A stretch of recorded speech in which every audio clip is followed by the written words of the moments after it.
Hola, ¿qué tal, lectores de AF Medios? Agradecemos el favor de su atención. Como todos los miércoles a las 8 de la noche, es un gusto poder saludar y platicar con Rubén. ¿Qué tal, Rubén? ¿Cómo estás? Muy bien, Esaú, muchas gracias. Aquí estamos, Ya teníamos listos. ganas de platicar, ¿no? Mucho. Mucho que platicar. El fin de semana pasado, pues una jornada histórica por muchos sentidos. Hay muchos aspectos que comentar con lo que sucedió en la elección del Poder Judicial y también en la elección en algunos estados eh, en el ámbito local. Los municipios tuvieron elecciones y sin duda esta jornada ha marcado el mapa o el escenario político de México en muchos sentidos. ¿Cómo viste la elección? Una elección que se caracterizó por ausencia, por abstencionismo, por apatía de parte de la población. Se esperaba o se había vaticinado por parte del régimen que iba a haber una mejor participación ciudadana. Fue lo contrario y pues por supuesto aquí lo vamos a platicar. Sí, claro. Fue una elección histórica en muchos sentidos, ¿no? Pero es una elección, para mi punto de vista, triste, porque ocurrieron muchos fenómenos asociados a la elección antes, durante el proceso de competencias, si se le puede llamar así, y con los resultados. Desde el inicio, bueno, hubo muchas serias dudas acerca de la forma en que se intentó o se logró realizar una elección a bote pronto, contraria al análisis, contraria a la visión republicana. Fue una elección muy atropellada y bueno, en el proceso como tal hubo muchos fenómenos extraños como los famosos acordeones, que generaron mucha suspicacia social y que nos hicieron levantar las cejas a muchos de los que somos apasionados de los procesos políticos, porque marcaron una forma de regresión en la evolución democrática del país. Una regresión avalada, lo que es peor, por las autoridades electorales. Y bueno, con los resultados, pues estamos viendo una gran abstención que no solamente se manifiesta en los ciudadanos que no acudieron a votar, lo cual puede ser interpretado como una toma de posición también, sino también en los resultados mismos, porque conforme avanzan los conteos, se ve que han crecido los votos nulos, que también es un mensaje muy importante electoral, Claro. ¿no? Y eso nos indica que esta elección va a dar mucho por analizar a lo largo de los siguientes años. De alguna forma, lamento decirlo así, pero es un parteaguas, así como ha habido elecciones que han sido un parteaguas en lo positivo, estas son parteaguas, creo, en lo negativo. Sí, se esperaba la posición de tanto del partido Morena como de la presidenta de la República. En la noche sale la presidenta y señala fue todo un éxito la elección. Afirma que hay un promedio de 13% de participación, 13 millones de mexicanos. Y también la presidenta del INE sale Tadei a decir que había entre un 12 y 13% de participación ciudadana. Si tomamos en cuenta lo que sucedió en la última elección, pues por supuesto es un fracaso rotundo en términos de participación ciudadana. Y como lo decías, bueno, el no votar también tiene un mensaje claro de parte de la ciudadanía. Pero también para mí queda claro que la elección nunca se hizo eh, y no partió de una iniciativa ciudadana, ¿no? Por lo tanto, no la hizo suya la población. Hubo muchos problemas en el trayecto para poder consolidar este proceso electoral. Hubo muchos cuestionamientos, incluso con candidatos que eran señalados por algunos vínculos extraños, incluso hasta con el crimen organizado. Muchísimo pleito, muchísimos remiendos a la propia propuesta de la elección. Esto para mí tuvo un impacto importante en el desencanto de la población y también había muchos cuestionamientos y muchas dudas antes de la elección. ¿A quién vamos a votar? ¿Cómo se va a votar? A tal grado que tuvimos que llegar y presenciar el día de la elección, pues la utilización de acordeones que de alguna manera pues, era risible, ¿no? Porque tú llegas, vimos al expresidente de la República llegar con un acordeón, a la pareja presidencial con acordeón, y a muchos candidatos y, y funcionarios también los vimos llegar con acordeón, ¿no? Ahora, hoy se le cuestiona al presidente del Congreso Federal si hay una lógica creíble de que la mayoría de los que ganaron en el proceso electoral pues son exactamente los que estaban en los acordeones que se habían distribuido, ¿no? Y que si esto podía constituir un delito electoral. Él, por supuesto, lo negó, pero demasiadas cosas surgieron previo a la elección, durante la elección y en el desarrollo de la elección, que no queda otra manera de calificar que fue un ejercicio fallido, ¿no? Ejercicio fallido, claro. Digo, aún en la lógica más benevolente que podamos asignarle a este proceso electoral, no cabe duda que es un proceso que desilusionó en términos políticos y democráticos. Es un proceso fallido. Es un proceso insuficiente, incluso podríamos, si queremos vernos muy benevolentes. Pero algo salió mal aquí, o muchas cosas salieron mal aquí. Yo estaba mirando unos análisis hace unas horas y me llamó mucho la atención un dato.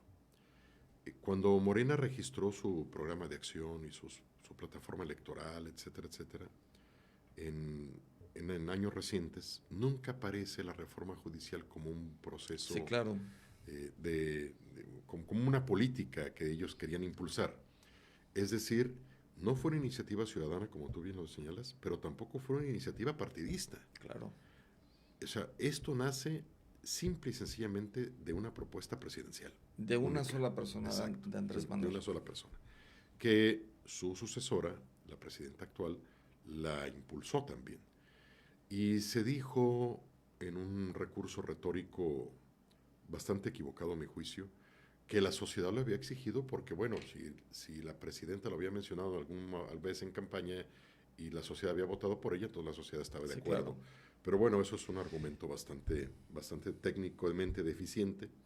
Y aquí tenemos los resultados. Es algo que simplemente, esta elección simplemente aseguró el control político del Poder Judicial, ni siquiera de la Suprema Corte, del Poder Judicial en general, para un partido político, en este caso Morena, pero no hubo una reforma sustantiva del modelo del Poder Judicial que implicara un fortalecimiento del republicanismo. Eso hay que decirlo claro.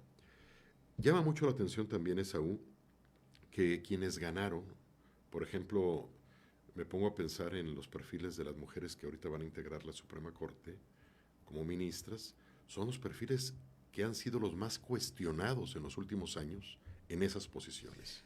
Los más cuestionados. Una porque supuestamente plagió su tesis de licenciatura y de maestría, la otra porque... por desconocimiento de la propia ley. Desconocimiento de la propia ley. O sea, los más cuestionados, digo, se han dicho muchos calificativos que yo no lo repetiré porque no me parece digno, pero ese cuestionamiento tan alto que enfrentaron estas ministras, pareciera que fue en reconocimiento intelectual. Sí, o sea, claro. O sea, pero al revés, ellas ganan. Y quiere decir que ganan, bueno, porque tenían un aparato de movilización, o es lo que podemos suponer, que las encumbró al éxito. Y el candidato ministro, que al parecer obtuvo los más votos posibles, pues era una persona que no era conocida en muchas partes del país. Unos porque eran conocidos en términos negativos, las ministras, y él porque no era conocido. Tiene un currículum que me parece interesante, pero no era conocido y sin embargo, curiosamente en todas las entidades, aunque no hizo una presencia activa en las entidades, aparece en primer lugar. No, y que aparecía en los acordeones. Sí, claro. Entonces, prácticamente todos los que ganaron estaban en los acordeones, ¿no? Quiere decir que hay una ecuación directa, una vinculación directa entre los famosos acordeones o algunos de esos famosos acordeones, los que más se distribuyeron, y el resultado final. Y eso nos demuestra que esta elección fue muy, muy errática y es una elección que va a ser recordada más por lo negativo que por lo positivo. Sí, y lo que sí me queda claro, Rubén, es que, bueno, Morena, el partido en el poder, pues ya tiene el control del Ejecutivo, tiene el control del Legislativo y prácticamente va a tener el control del Judicial. Tú y yo creo que nacimos en el periodo del autoritarismo, del PRI. Nos tocó ver la alternancia en el 2000 y parece que nos va a tocar regresar al autoritarismo otra vez, ¿no? Sí, es muy interesante lo que tú dices porque todas las personas que experimentamos la mayoría de edad con un modelo autoritario, que era el modelo del partido dominante o del partido único, que hay muchas discusiones sobre cómo calificarlo, pero el chiste es que había elecciones, pero esas elecciones estaban dominadas por un solo partido. Claro. Y enfrentamos cambios significativos a lo largo de nuestra juventud. Algunos participamos en organizaciones de tipo democrático, algunos participamos en las corrientes internas de los partidos buscando más democracia, etcétera, etcétera. Y de repente cambió el modelo, empezaron a caer gobernaturas, empezaron a caer municipios, y de repente cae la presidencia, hay un cambio radical en la presidencia que se consolidó como el gran momento cumbre de la transición democrática. Y después todavía estábamos discutiendo la transición democrática cuando ya de plano estábamos inmersos en un modelo democrático perfectible, muy perfectible, pero ya estábamos allí, Claro. porque había una calidad que no se puede soslayar, que es la calidad básica para calificar como democrático un modelo, la incertidumbre. Si tú no sabes quién va a ganar porque hay una competencia, es que pues, hay una democracia. Claro. Y cosa que lo vivimos los mexicanos. No, y podíamos medir el avance democrático Claro. en instituciones, en términos claro, electorales, en términos gubernamentales. Así es. Había Y republicano, además, y de división de poderes. Y de repente ahorita estamos regresando al modelo del partido hegemónico, del partido dominante. El partido hegemónico era un término de Octavio Paz, que no le gustaba el término dictadura ni dicta blanda, que decía, que defendían Krause, sí, que defendía claro. Mario Vargas Llosa. Le decían, no, es un modelo de partido hegemónico. Bueno, ya volvimos al modelo de partido hegemónico. Y este partido hegemónico, pues, implica una regresión, es decir, la transformación o el modelo de transformación que se nos dijo que iba a ocurrir, en realidad fue una transformación regresiva. Regresamos al viejo modelo hegemónico, autoritario o de partido dominante, como se quiera llamar. Sí, y también la insistencia del partido en el poder, por supuesto, del propio presidente saliente, Andrés Manuel López Obrador, de tratar de llamar al voto en el ánimo de legitimar este ejercicio electoral, ¿no? Como siempre lo han tratado de hacer, es todo lo legitiman con el pretexto del pueblo, y en esta ocasión era indispensable para el régimen que salieran a votar para legitimar pues este capricho de una sola persona, ¿no? Nadie, yo creo que ni tú ni yo y cualquier mexicano que esté interesado en temas políticos estamos en contra de que el Poder Judicial se transforme, mejore, pero la idea del entonces presidente Andrés Manuel López Obrador fue hacer una modificación del Poder Judicial de manera vertical, sin escuchar las demandas de la población, sin que esto se haya originado en la sociedad civil incluso ni los partidos, y por supuesto jamás surgió del propio Poder Judicial, ¿no? Entonces, ahora estamos viendo las consecuencias, ¿no? Así es. Lo que hizo la población, por lo que tú quieras llamarlo, porque no les llamó la atención, porque no le entendieron a la elección, porque no conocían a nadie, no salieron a votar. Y esto en términos políticos, estrictamente hablando, pues sí es una derrota, ¿no? Claro. Yo tengo la esperanza, digo, quizás es una esperanza ilusa, pero tengo la esperanza de que las personas que van a asumir sus nuevas responsabilidades en el Poder Judicial se tomen muy en serio sus funciones. Yo no quisiera que al rato, al cabo de unos cuantos meses o años, estemos enfrentando un escenario como en Venezuela, ¿no? Que en Venezuela también la dictadura venezolana modificó las reglas del Poder Judicial y hizo una transformación por votación de sus integrantes y decía, no, pues es que el pueblo eligió Pero recuerdas al Poder Judicial, ¿no? Desde Chávez decían, no voy a reelegirme, no voy a modificar el Poder Judicial, no voy a modificar esto, no voy a Y ahí modificar lo está, otro, ¿no? y todo lo hicieron, ¿no? Y ahí está. Y el Poder Judicial, obviamente, en Venezuela es una caricatura. Es un poder que no defiende a la sociedad, que no está frente al poder, sino que está alineado al poder. Ya no digamos Cuba, bueno, pues por desgracia así es, ¿no? Es una caricatura de Poder Judicial. Yo no quisiera que al cabo de unos años estemos enfrentando algo similar en México, porque sería muy triste y sería el fracaso del modelo republicano y democrático que habíamos soñado con alcanzar en algún momento, ¿no? Hoy la presidenta hace un llamado a los que prácticamente o virtualmente ya son o van a ser magistrados de la Suprema Corte de Justicia. Pide darle vuelta a la página y mirar hacia adelante y no ir detrás de los que van a dejar el cargo en la Suprema Corte de Justicia. Y yo estuve revisando algunos perfiles de los virtuales magistrados integrantes de la Suprema Corte de Justicia y me llamaba mucho la atención el que va a ser el presidente de la Suprema Corte, entre otras cosas que sí me parece interesante su currículum, pero una de las propuestas que tenía él en campaña es, cuando llegue a la Suprema Corte, yo voy a pugnar por ir vestido o buscaré la manera de que se me permita ir vestido como mix, como indígena de Oaxaca, ¿no?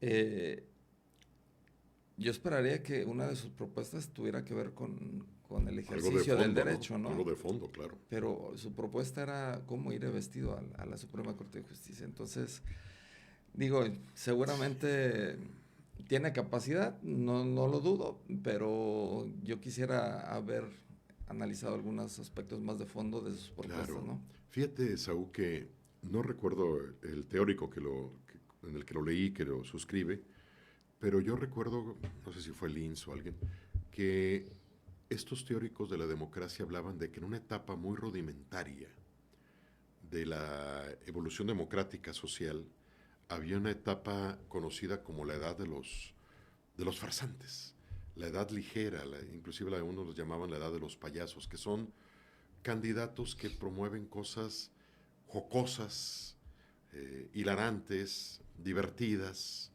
de fácil comprensión social, porque eso es lo que se vende. Claro. Y decían, de hecho, que Dirigida al vulgo, ¿no? sí, que en un primer momento podían llegar hasta presidentes de un país, el comediante de moda o el artista, etcétera, etcétera. O políticos que asumían un discurso banal, ligero, eh, porque eso era lo que vendían.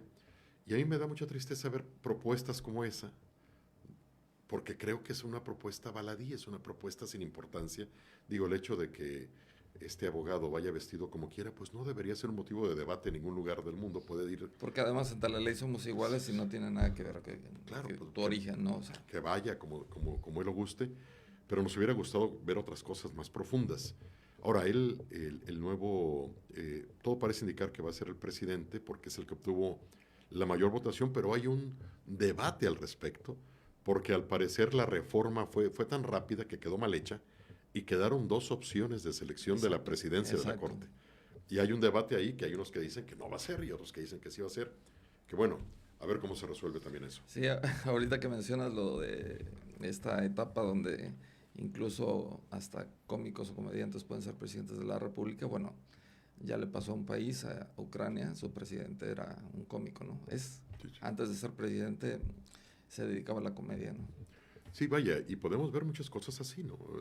Y eso habla de que las sociedades no han evolucionado, no han madurado en términos conceptuales para entender a la democracia como un ejercicio más razonado del voto, sino como algo que, me cae bien este, vamos a votar por él.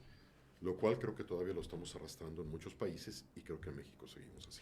Sí, y sabes, otro tema para analizar de la elección fueron las elecciones en términos municipales en Veracruz y Durango. Veracruz que, pues, por supuesto, tiene el gobierno del estado y se esperaba y se vaticinaba por parte del partido en el poder, pues tener un éxito en las elecciones y vaya revés que tuvo Morena en Veracruz.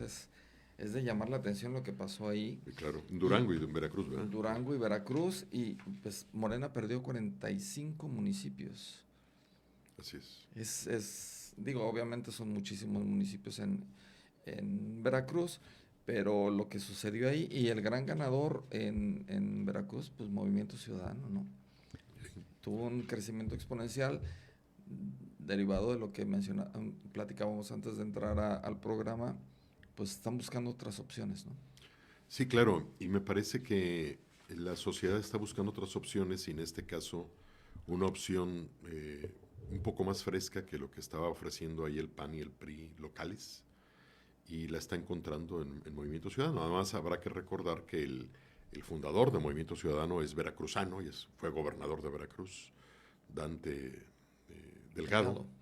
Y bueno, pues es un experto en la política veracruzana y debe haber participado o incidido mucho esa percepción inicial al respecto. Y fíjate que a mí me llamó mucho la atención este resultado, porque previo a la elección había una especie de desdén de Morena, pues, por supuesto de sentirse el poderoso en términos políticos en el país, y ya empezaba a haber un poco de desdén hacia el PT y hacia al Partido Verde, ¿no? Incluso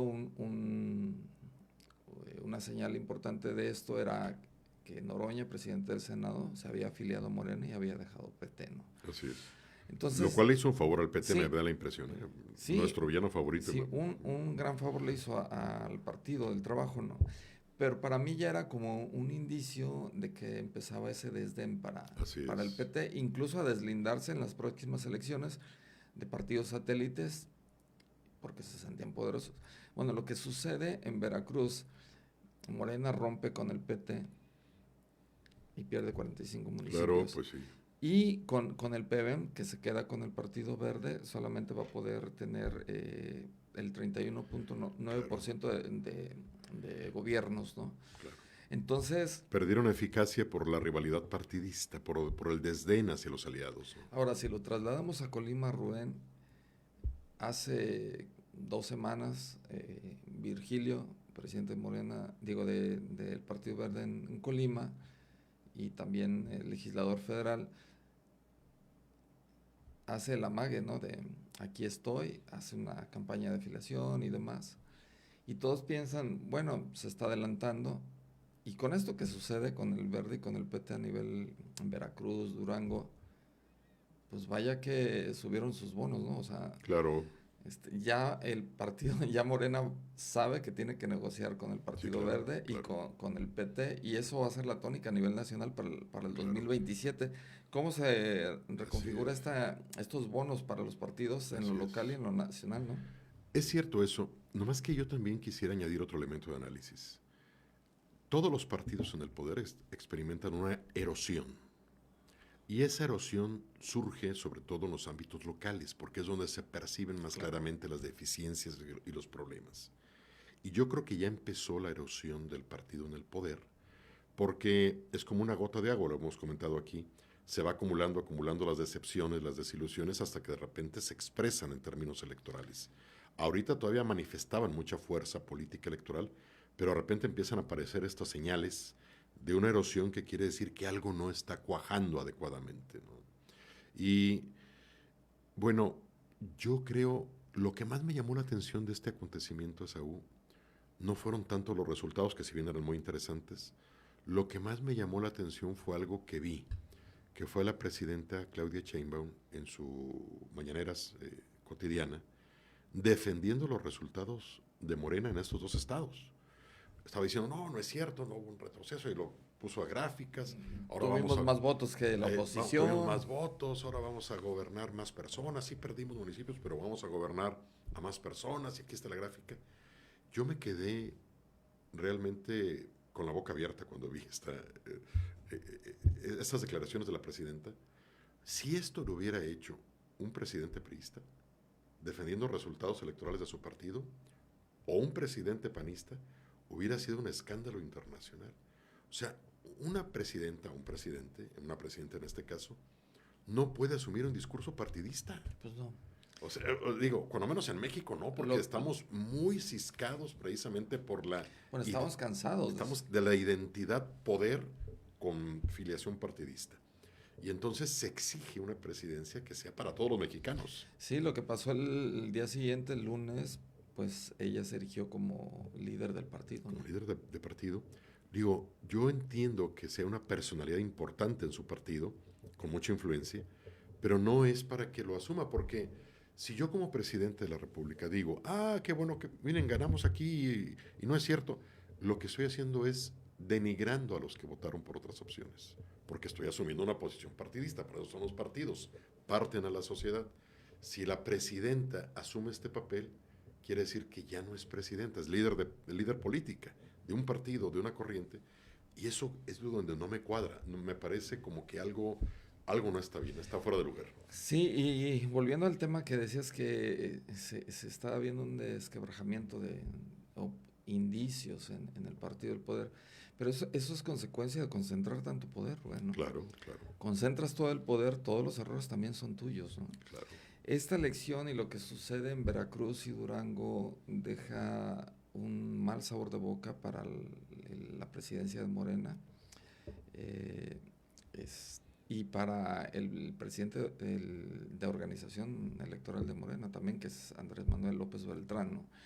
Es un revés y sin duda alguna tienen que modificar muchísimas cosas al interior del partido, porque en su primera elección al frente del partido tienen este revés en esos dos estados, pero la elección a la que tanto tendían los ojos puestos y la presión para que se legitimara esta elección, pues no lo pudieron lograr, ¿no?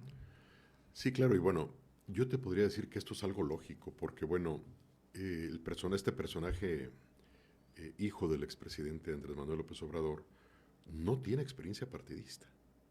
Entonces...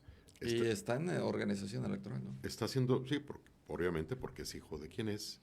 Digo, ese es otro caso, ¿no? Imagínate un presidente antes que impusiera en su partido una figura como un hijo de él para que siguiera. Bueno, eso no se veía desde la época de López Portillo, que puso a su hijo de subsecretario, ¿no? Sí. Le decía el orgullo de mi nepotismo, ¿no? O sea, y bueno, aquí está otro orgullo del nepotismo. Y este personaje, yo no digo que sea una persona incapaz, pero no es una persona sin experiencia político-electoral. Y no se puede fabricar la experiencia político-electoral de una noche a la mañana. La política es un oficio. Sí, claro.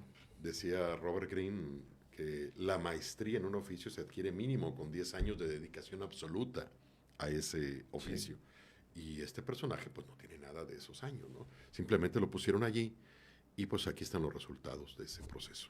Sí, yo creo que sí, al interior, incluso en el ámbito local, Morena da rueda de prensa y señalan que es un éxito. Entiendo que es el script, que es el guión que hay que seguir en todo el país, que hay que tratar de levantar mediáticamente el tema o apuntalar, cuando menos en la retórica, ¿no? Lo que sucedió el domingo pasado, pero si somos objetivos, los números son bastante suficientes, son muy claros, y yo creo que de cara al 2027 el partido hegemónico sí tiene que...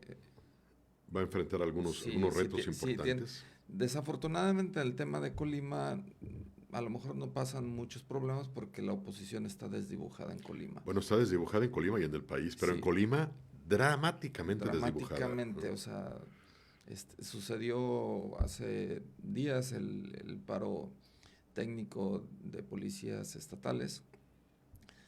En otro escenario, en otro momento, toda la oposición hubiera estado cuestionando, ¿no? Claro. Y aquí un silencio total. Y se solucionó el problema, pero en el Inter no hubo ninguna voz disidente, ¿no? No, y con temas como la inseguridad y con temas difíciles del Estado no ha habido manifestaciones. Sí, en Colima... muy tibias, ¿no? En Colima están navegando súper están bien. en la hamaca. Y hay que decirlo con nombres, digo, por ejemplo, ¿cuál es la oposición en Colima formal? El PRI. Bueno, la dirigencia formal está prácticamente callada, desdibujada. Movimiento Ciudadano. Están pensando en el 27 en lugar de... Sí. Y además como que les va a caer de rebote. Sí, claro. Movimiento Ciudadano con Margarita, yo no la he visto que nunca haga una declaración, por ejemplo, esta con respecto a temas importantes de Colima, como los policías, nada, absoluto. El PAN, menos. Menos. O sea, es una oposición en Colima que está de adorno. Y en el Congreso sus representantes pues prácticamente están callados, o sea, no dicen nada. Mejor no, escenario Morena en no Colima hay no pudo resonancia, tener, ¿no? no hay resonancia política y eso es una pobreza en el debate, hay pobreza en la argumentación y hay pobreza en la política colimense. Sí, en cualquier otro momento dirían, bueno, todo esto que pasó, que sucedió el domingo anterior, les daría esperanzas a los opositores, ¿no? No, aquí... En otro escenario, en otro momento. Aquí... Está prácticamente desdibujado sí. y... Por más que se desgaste el partido en el poder en el ámbito colimense, pareciera hasta el la momento oposición no es suficiente. que con eso poquito que hagan, van a ganar porque los opositores están totalmente a ver qué cachan, a ver qué plurinominal les toca, como ya ha pasado en momentos sí, claro. muy recientes. Sí, si quieres, analizamos nada más los números, cómo quedaron. Fíjate, 12.6%, del 12.6 al 13.3%. Tomando en cuenta la elección del 2024, que tuvimos 61% de participación, en el 2018 63.4%, en el 2012 62%, en el 2006 58%, en el 2000 64%, en el 94 77%. Y mira nada más, 12.6 a 13.3% de participación. Es impresionante la caída. Y esto refleja, bueno, una total, o una de dos, o un desconocimiento social, o una enérgica protesta social ante algo que la sociedad no está involucrada, ¿no? Sí, quien quiera decir que este silencio, esta ausencia, esta baja participación no dice nada, creo que está equivocado, y tendría que modificar ese análisis, ¿no? En términos de partidos, digo, de entidades, pues Colima está en el sexto lugar. El que tuvo menor votación fue Guanajuato con 6.7%. Colima está en el sexto lugar de menor votación con 10%. La media nacional 12.9%. Vamos abajo de la media nacional. Muy abajo de la media nacional. Y fíjate que es curioso porque pues Colima es un estado gobernado por Morena. Era de que se hubiera visto incentivada esa participación de forma más efectiva. Sí, claro. Pero pues hubo una participación muy baja, 10%, muy abajo de la Ahora, media nacional. si estamos analizando en Colima un 10%, quiere decir que la capacidad de convocatoria o de movilización del partido en Colima también es muy baja, ¿no? Sí, claro, porque no, las personas que fueron a votar, algunos fueron a votar por los amigos, había candidatos locales, había cierto margen de interés local. Yo no sé en qué porcentaje haya sido una movilización promovida, auspiciada, generada, inspirada por el aparato local, pero quizá ronda por los 6, 7%. Sí, 7, 8% si nos vamos alto. Y un 2, 3%, quizás más, fueron ciudadanos que acudieron por otro tipo de motivaciones, no por el impulso del partido en el poder. Claro. El estado que más acudió a votar fue Coahuila con 24.3%. Fíjate, muy interesante esa participación porque Coahuila es un gobierno priista, ¿no? Sí. Es priista el que está ahorita. Y otro tema ya para cerrar esta noche, Rubén, pues nos llamó mucho la atención el tema de los museos. ¿Cómo no? Qué terrible. No se sabe, todavía no hay información concreta de esta situación, pero están cerrando algunos museos hasta nuevo aviso, no hay fecha, entonces... A nivel nacional. A nivel nacional está el Museo Nacional de Antropología, el Museo de Historia del Castillo de Chapultepec, la Galería de Historia del Museo del Caracol y el Museo del Templo Mayor. Fíjate que yo hay una frase que he escuchado desde que estoy niño y a mí me molesta. Me dice que México es un país kafkiano, ¿no? De Kafka, que lo absurdo ocurre. Y a mí me molesta mucho, pero hay veces como en esta que parece que tiene un poco de razón. Es algo insólito que le acaban de dar al Museo Nacional de Antropología e Historia el premio Princesa de Asturias, que es un premio muy prestigiado a nivel internacional, que otorga, por supuesto, la autoridad real española, y se lo dieron al museo precisamente por su gran calidad, junto con otros premios que dan. Y ese mismo día en que le dan el premio, cierra el museo. O sea, digo, es algo que surrealista, ¿no? No lo puedo entender. En México Me surrealista. siento mal por decirlo, pero aquí sí es algo de Kafka, es algo surrealista, es algo extraño. Digo, si yo fuera el titular de cultura a nivel nacional, lo último que hubiera hecho, a ver cómo le hago, pero lo dejo abierto. Sí, claro. O sea, ábrelo otra vez, ¿no? O sea, porque digo, es inconcebible. Ahora bien, ¿por qué cierran estos museos? Se dice que porque no hay suficientes recursos para la seguridad. Pero eso es un grave problema financiero y administrativo que puede ser el pequeño hilo del que se va a desmadejar otro tipo de análisis. Si no hay dinero ya para eso, Rubén, ¿para qué otras cosas ya no habrá, no? Claro, muy preocupante, porque la cultura suele ser la materia que es más fácilmente sacrificable en lo inmediato, cuando no hay dinero, ¿no? Eso, todos los que hemos trabajado en el área cultural lo sabemos, y hemos tenido que hacer a veces maravillas para mantener las cosas funcionando, porque es parte de las crisis cuando se dan en los gobiernos locales. En el gobierno federal, si se están cerrando los museos, algo está mal, algo está pasando. ¿Y qué museos, No, pues los más importantes del país. Los más importantes del país, ¿no? Así es.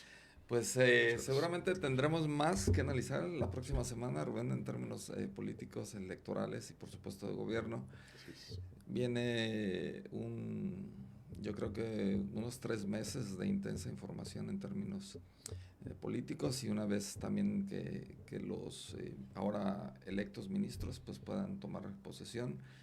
Viene muchísima información en ese tema, seguramente lo estaremos platicando aquí, y como siempre pues te agradezco mucho por estar aquí. No, es un honor. Gracias, César. Muchas gracias. Gracias, Rubén. Pues agradecemos que nos haya acompañado por espacio de 38 minutos en esta noche de Focus.